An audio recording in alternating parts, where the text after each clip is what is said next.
So Angelo Cotevilla says that the liberal left elite have inserted elite prejudice into mainstream common sense. Mainstream common sense says Joe Biden, obviously cognitively on the decline, but elite prejudice is, well, where are your facts? Where's the evidence? Now, our ruling class can't prevent us from saying Joe Biden is senile.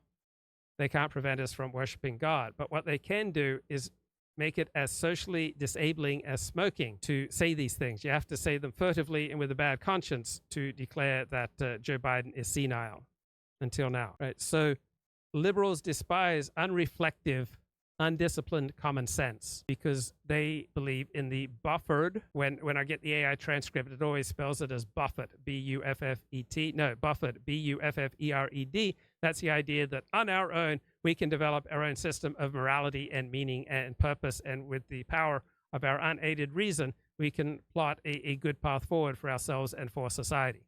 While the traditional identity is porous, meaning that we understand that what goes on next door and across the street and in the next block and what you say to me in chat, that affects me.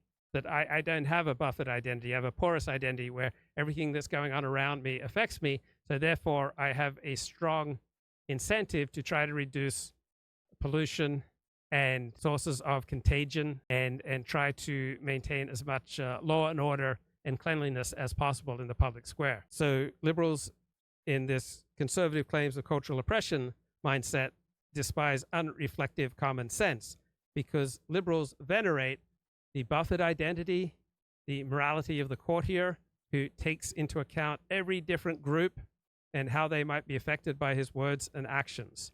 So wokeism is a secularized type of Protestantism where you have sacralized groups such as blacks and homosexuals who cannot be publicly criticized. So from a liberal left perspective, right, conservative preferences cannot be permitted to enter into utilitarian calculus because these preferences reflect a failure of liberal virtue, a failure of discipline, a failure to resist reflexive common sense.